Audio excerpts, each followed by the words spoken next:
Magandang gabi, Luzon, Visayas, Mindanao. Ano na tayo ngayon? September 3. Maligayang Pasko sa inyo lahat ng mga antingero dyan. Luzon, Visayas, Mindanao, mga kagrupo sa espiritual. Shout out, tropang Mindes, tropang Tagaytay, tropang Lipa, at shout out, tropang Mindanao. Kay Agimat na Mindanao at saka body ko sa Dipolog. Ito yung mga gamit doon na malalakas.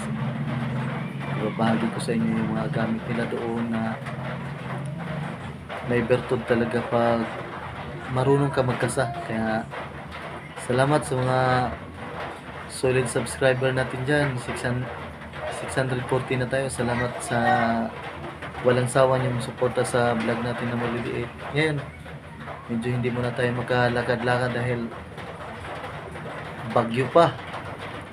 Pag wala ng bagyo, meron naman tayong iba-vlog ng mga antingero natin sa mga katropa natin dito sa Cavite. At saka yung taga Mindanao na andito na mayroon din mga agimat hawak. Ang topic natin ngayon ay about sa agimat ng Holy Trinity. Ito yung mga Holy Trinity na matitibay pag ikakasa na. Kaya salamat dyan sa mga solid subscriber natin. Lumalaki na yung natin channel. Salamat sa walang sawang suporta nyo at saka sa mga naka-order dati. Salamat din mga bro. Hindi ko na kayo pagkalanan pero alam nyo na yan kung sino kayo.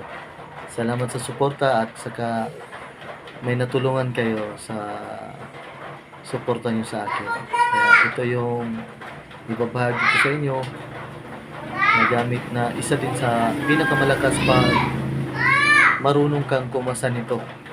May bertod talaga siya. Kaya shout out, salamat sa solid supporters natin. Thank you dahil hindi nyo iniiwan yung channel natin. Salamat. Ito yung topic natin yan.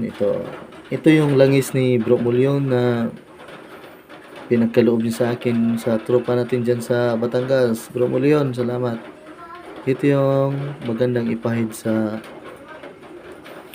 kargada natin sa mga natin. Ito yung Holy Trinity na maliit. Ito ay nabigay ko na sa kapatid ko. Ayan. Ito yung sinubukan nung nakaraang Bernis Santo ay pumasa naman siya. Pumalya yung bala. Ayan. Lahat ng Trinity ay may bertod talaga pag maganda yung pagkakasamo. Ito yung Holy Trinity. Ayan. Tatlong kantuhan kasi ito. Ayan. Tatlong kanto yan. Ayan. Pag nakasa na to,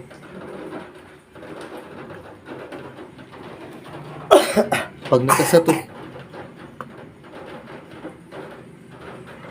ay may bertod talaga to. Ayan. Ito yung magandang daladalahin mo. May depensa talaga to kung sa oras ng panganib. Basta maalagaan mo lang at maganda ang pagkakasa. Dito to hiwain. Tapos lagyan ng sikreto doon palaman sa ilalim. Ito yung uri ng mga Trinity na bao. Ayan. Tatlo yan siya. Malalaman mo yan siya dahil tatlong yan. Yan. Ito ay hindi pa nakasa. Kakasa pa to. Kaya abang-abang lang kayo pag natapos tong ikasa. Baka may magusto dyan na critical ang trabaho. Ito ang magandang tangan para sa inyo. Yan. Yan. Holy Trinity na bao. Ito naman ay yung nakaraang topic natin ay about sa bao. Ito yung kasa ng mga kasolid support sa kasolid bro natin dyan sa kay Antingero Buliga ng Mindanao sa Dipolog. Ayan. Ito ang magandang tangan din. Ayan. Dahil ito ay gawa sa bao na walang mata. Ito ay gawa ng baon ng walat mata at may halo to siyang maliit na ano, ito ay uri ng linta. Ang tawag nito ay tamilok. Tamilok kung sa amin, yung sa Bisaya. Ito naman ay may kwento ako sa inyo nito sa katropa natin dyan sa Lipa, Batangas kay shoutout bro. Ito yung tangan niya. Magaling din talaga to kahit dahil sa amin may nagdadala nito. Talagang magandang depensa to. Hindi ko na lang sasabihin. Tanong nyo na lang sa comment. Ibabahagi ko sa inyo yung kwento nito. Kaya ito yung magandang nilagay sa bao. Ayan. Ito yung tamilok niya. Na may kaliskis pa. At maganda pagkakasa ng kabro natin dyan sa ano. Ang tangero ng Mindanao. Salamat sa ano. Kaling din to kay Dadski ng Buliga. Ang tingero ng Buliga. Ayan.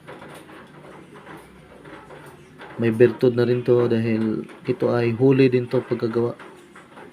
Medyo malaki lang kasi napingas lang kasi yung ano nito. Pakpak din nahulog pero yung mga laman nito ay solid. Talagang maasahan mo yung laman nito. Yan o. Solid ang laman nito, pang depensa talaga. Saka may bertud talaga siya. Ito naman yung bao na walang mata. Pag kinasa mo to, pag marunong ka magkasa ng bao, talagang malakas ang depensa nito. Pang digmaan talaga to kung alam mo yung pagkakasa. Na sumisira talaga siya ng baril. Ayan. Ito ay may sikreto sa pagkasa nito. Hindi ko na lang sasabihin sa inyo kung anong sikreto nito. Kaya malalaman nyo pag Biyernes Santo ulit, magkakasa tayo ulit. Pero sa magpakasa dyan, kung sino may gusto, magpakasa na kayo para mayroon naman kayong tanga na legit. Ito ang mga legit na gamit talaga ng Mindanao. Ito, may kasama tayo dun sa kabro natin sa Lipa. Shout out bro. Kuya, nakalimutan ko pangalan siya. Ito yung gamit niya na tamilok. Ito naman yung ano, magandang Trinity, Holy Trinity.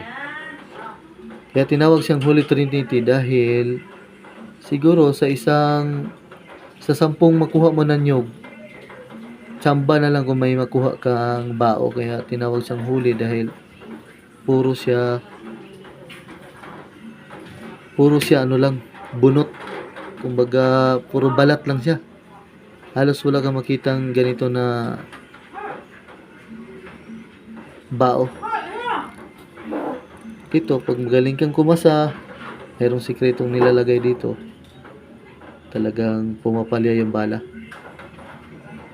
Yan. At saka huwag kalimitan ang gamit. Pahiran natin ng langis para ma-preserve sila at lalong titigas gamit natin. Ito na yung finished product natin. Yan. Pero ito yung may-ari na sa kapatid ko. Binigay ko dahil para may pangdepensa din siya. Yan. Ito naman ay walang may mga may-ari. Kung sinong magkagusto niyan, PM lang. Yan, yan. May balat talaga siya. Solid tamilok. At saka ito yung nakalagay dito sa ano. Yan, kaya salamat sa mga supporters natin dyan. Hindi mo na tayo makalakad kaya babahagi ko yung mga kunting kaalaman ko dito sa ano natin sa pagkasa ng bao. Kaya thank you sa solid supporters. 600 na tayo mahigit. Kaya sa hindi pa nakapag-subscribe dyan, sa mga mabubuting puso dyan, baka naman. Ayan.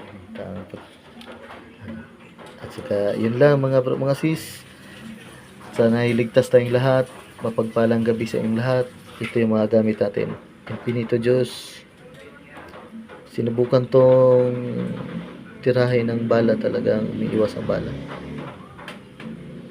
Ito yung ngayon ang magandang pagkakasama ng mga kabrother natin sa Mindanao. At ito, pag nakasahan mo to, may laman na sa loob.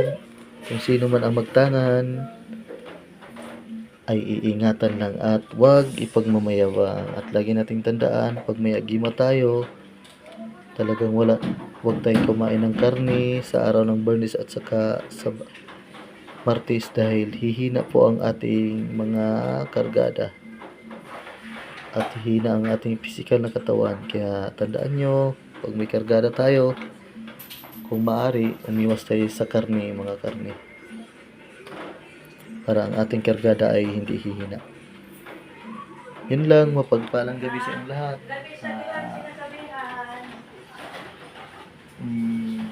Malapit na palang Pasko. Kaya magandang gabi sa inyong lahat at naway mag-ingat tayo palagi, lalo na ngayon bagyo. Kaya shout out sa lahat ng mga antingero at antingero dyan, Luzon, Visayas, Mindanao. Thank you sa suporta at sa mga hindi mga antingero. Salamat sa pagtangkilik niyo sa munti nating channel. Thank you at God bless sa ating lahat.